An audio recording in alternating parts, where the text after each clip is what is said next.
Hello and welcome to the Heaven Bound Podcast. My name is Jason Harden. I'm here with Carson Crow, and we're opening the Bible in search of fuel for your spiritual journey.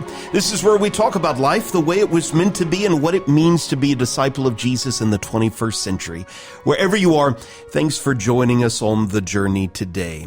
Carson, we are back after a bit of a break. We took a small hiatus there the first half of August, doing a lot of thinking, a lot of rebooting. You have launched a new Monday series of podcasts, still right in this stream so that everyone subscribed will get, as usual, something on Monday, Wednesdays, and Fridays. To our listeners, if you haven't listened to Carson's first episode in that series, Believe in the Possibility, I would absolutely encourage you to do that. It is a great kickstart to evangelistic effort and energy. If it's been a little while since you had an evangelistic energy drink, that would be a great thing to go back and listen to. Of course, we recorded on Wednesday, looking back at Sunday evening's sermon. We do have a couple of Fridays before the start of a new month, and Carson and I were just talking before we hit the record button. This is that time of year in many lives, many households, awfully hectic as summer vacations are winding down, children are going back to school, college-age young people are ramping up for an exciting new year. It's awfully easy to allow daily Bible reading habits to kind of get pushed to the back burner. Our daily Bible reading on the Old Testament side of things, Mondays, Tuesdays, Thursdays, and Fridays, just this week has passed through. It's an ancient account, but boy, is it relevant, Carson, in light of your recent Sunday evening sermon, some of the things we talked about on Wednesday. We're talking right around 1 Kings 12:13 about two men, Rehoboam and Jeroboam. They lived a long time ago on the other side of the world. Why do we need to know these names and their stories? And what does it all have to do with us today? What do you think? There's so much application in this text, and I can't wait to dive into it. For context, just to set it up before we get into it, in 1 Kings chapter 11, we find this tragic story. It's the story of the fall of Solomon. Solomon goes from worshiping and honoring and praying to living this life of rebellion and wickedness. And ultimately, in 1 Kings 11, around verse 31 through 34, God makes a promise that no longer will the kingdom be united under one king, the lineage of Solomon, but it will be divided. But in verse 34, one tribe will remain loyal to him and to his son. And so the question when we get to 1 Kings chapter 12 is not if the kingdom will be divided, but the question is how. And that brings us to this famous ancient story, as you said, one with a young man like myself who has inherited the kingdom, but he doesn't know about how to go about ruling. And what we'll find out soon is that what should be this grand coronation ends up being something more closely related to a civil war, that the actions he took ends up dividing the nation just as God promised. And so, Jason, you want to read that for us? Yeah, his name is Rehoboam. He's the grandson of King David, son of Solomon. So let's do a little bit of reading. 1 Kings chapter 12. This was actually yesterday's scheduled Bible reading in the context of our church family. You may not have had the opportunity to read it, and so we'll give you a little bit of background and catching up. Rehoboam, 1 Kings 12 verse 1, went to Shechem, for all Israel had come to Shechem to make him king. And as soon as Jeroboam, the son of Nebat, heard of it, for he was still in Egypt where he had fled from King Solomon, then Jeroboam returned from Egypt. Jeroboam was a servant of Solomon. And so you've got the son and the servant. And in verse 3, they sent and called Rehoboam and Jeroboam together. Jeroboam and all the assembly of Israel came, and they said to Rehoboam, the rightful heir, your father made our yoke heavy. Now therefore lighten the hard service of your father and his heavy yoke on us, and we will serve you. he said to them, go away for 3 days, then come again to me. So the people went away. Let's just pause there for a second. Carson, you think good thing or bad thing for Rehoboam to say, give me a couple of days to think about this? I think there's so much wisdom seen in Rehoboam in verse 5. Yeah. You see the son of Solomon in that moment, the son of the man who wrote so much of the wisdom literature of the Bible. There's so much wisdom in not responding in emotion, not responding in rash thought, but taking a moment to sit, to breathe, and to meditate. I'll never forget the best advice I think I've ever received. It was from my parents. I don't know which one. But they always told me whenever a big decision is coming up, sleep on it. And that's been simple advice that's been said for thousands of years, certainly found throughout the scripture. That is certainly true, that to make the best decisions often requires a great deal of time. So I love verse 5. I think it's a great thing Rehoboam's doing. Yeah, great start for sure. And of course, we understand, especially if you've read this recently, the heavy work, the hard service of Solomon was the building of his temple, right? The building of his palace. Solomon is just quite the developer all over the city of Jerusalem and of course beyond, harbor cities where he's got chariots and horses all over the place. I mean, it was just a boom of development in Israel during the days of Solomon. But Solomon wasn't the one out there swinging hammers, right? He had laborers north, south, east, west, all over the place. And the people are just worn out. They need a break. They see the opportunity to ask for that break. Rehoboam, I agree with you, responds very wisely. Now, verse 6, King Rehoboam, during these 3 days, took counsel with the old men who had stood before Solomon his father while he was yet alive, saying, how do you advise me to answer this people? And they said to him, if you will be a servant to this people today and serve them and speak good words to them when you answer them, then they will be your servants forever. All right, I got to pause there again because, Carson, I know this dynamic has been on your mind, this timeless principle. You preached to us about it this past Sunday evening, this great divide. And one of the things you really encouraged young people to do, especially in our Wednesday conversation, ask older people questions. And so you still think Rehoboam's on a wise stretch here in these first couple of days? I think so. It's an unusual path, as we talked about this previous Sunday, that not a lot of young people go down, but one they should. Right. Again, just think about the story. Many of you know it. It's a famous story. Remove what Rehoboam ends up doing. Remove the in-between with the young men and their advice. How would the story have played out if he sat and he listened and he learned, he asked that question, he took their advice? This would have been an amazing story of a king having a fundamentally different rule than Solomon, one where the people adored him and praised him, one of longevity and success.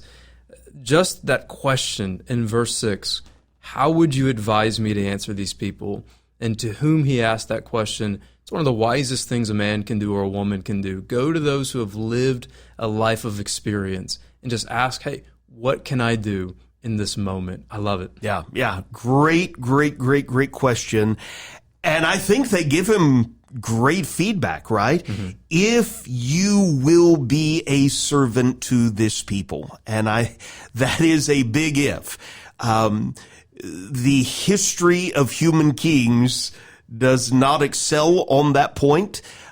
Even though God, all the way back in Deuteronomy, long before Israel had a king, coached his people to look for that sort of person, right? And said that when this person becomes king, he is to begin with the heart of a servant and maintain the heart of a servant. Power so very quickly can go to our heads, right? But these old men know what they are talking about. If you, Rehoboam, will take the lead by being a servant to this people, if you will serve them, notice number 2, if you'll speak good words to them when you answer them. I think we can paraphrase that. If you'll really hear them, if you'll listen to them, if you'll be reasoned in your responses, if you'll be chief cheerleader in Israel, we might say, and the model of what it means to listen to God with a heart that is wholly true to God, then this is what we can tell you. If you serve them, they will be your servants forever. And Carson, I like how you just encouraged us to think how different this story could have been. You know, a lot of times I hear David described as Israel's greatest king. I hear Solomon described as this expansionist king, right? It is quite literally a golden age in Israel. Who knows how we could add Rehoboam to that pantheon of kings if he had listened to that advice. And can I add something on that? Yeah. Maybe to those who are shepherds who are listening to this podcast, those who are leaders in the household of God in whatever way, shape, or form, ask yourself, what do you want your legacy to be? And what I would argue is you see 3 types of response to advice in this story. You see a man who listened to bad advice. That's Rehoboam. You see, it's implied there's a man who could have listened to good advice. But also in verse 7, 6 and 7, you see that these were the counselors who had been with Solomon every day. Yeah. They would have been telling him, hey, you're treating the people too hard. You are pushing them way too hard. And so also you see a man who didn't listen to any advice, who thought his way was best. And what I would argue, if you want your legacy to be one of good leadership, successful leadership, you need to be that category that doesn't listen to no advice, that doesn't listen to bad advice, but listens to good advice. And as we talked about Sunday, one of the best places to find that is those who have done it before, the older generation. Right. Well said, well said. And of course, this is where the story takes its turn. He abandoned, verse 8, the counsel that the old men gave him and took counsel with the young men who had grown up with him and stood before him. And he said to them, what do you advise that we answer this people who have said to me, lighten the yoke that your father put on us? And the young men who had grown up with him said to him, thus you shall speak to this people who said to you, your father made our yoke heavy, but you lighten it for us. Thus you shall say to them, my little finger is thicker than my father's thighs. And now whereas my father laid on you a heavy yoke, I will add to your yoke. My father disciplined you with whips, but I will discipline you with scorpions. Carson, there is obviously this contrast between those older who had stood before Solomon, those younger who had simply stood with and before Rehoboam. What do you make of their advice? Why would young men talk like this and encourage their young royal peer to talk like this, do you think? So many things that we could say. Before I even address that, could I just say it's predictable they had a bad answer, right? I love verse 10. I love verse 10. I think young people need to hear this. The young men who had grown up, and circle, highlight, underline, with him. Yeah. You could put a period there. I don't even need to see the response. I know it's going to be bad advice. These are people that are not just young. They're people that have been with him every step of the journey, that just know about as much as he does, who have no lived experience, but also have biases. They're people that are in his circle, in his corner of life, who don't have an objective view of the situation. And so can I just encourage young people, before we even talk about why they said what they said and why this is bad advice, whenever you have a moment of indecision and a moment where there are consequential decisions before you, can I encourage you, sure, go talk to your friends about it, talk to your parents about it, talk to whomever it might be. But can I also encourage you to go find people who aren't in your corner of life? people who have no skin in the game, people who just can see the situation for what it is. I think that's just great advice and great wisdom for us as young people to make sure we're not just hanging out in these cliques, these echo chambers, but actually going around and finding other people. Yeah. I'm afraid that these young men probably saw in Rehoboam a selfish opportunity. I have a sneaking suspicion their heart is not necessarily for the good of the kingdom, the good of all of the people. It's, hey, if this guy gets anointed king and keeps the kingdom and it just thrives, well, we are his peers and we will rise right along with him. And so I think you see some selfishness, some short-sightedness. I cut you off there. Why do you think they encouraged him to talk the way that they did? I heard one author said this: the older men told him how to keep a kingdom, the younger men told him how to flex his kingdom. I like and that. I think that's often a temptation in young people. There's so much of the wisdom literature of Scripture and other places are devoted to talking about how young people really struggle with pride. And young people, they are something to be admired and praised because of their strength and their might and their power that comes with age. And so again, it's a very predictable response these young men have. They want to look powerful. They want to feed their egos. They want to be respected and admired because that's the temptation that so many young men fall into today. And so I think that's a lot of the motivation behind their words of advice is their egos and their pride coming into play. Yeah. Of course, our listeners can read the rest of the chapter. Spoiler alert, Rehoboam listens to the younger crowd. And of course, just like God had foretold, you briefly highlighted it there in 1 Kings chapter 11, the kingdom divides, and I don't think it's an overstatement. The history of Israel is never the same after this moment. I mean, from this point forward, the kingdom divides. They will never come back wholly together. Eventually, given enough time, the northern kingdom of Israel is dominated and basically obliterated by the Assyrian Empire. The southern kingdom of Judah eventually is conquered and carried away by the Babylonians. Even after that time of restoration, when some are able to come back, it is just never the same after this moment.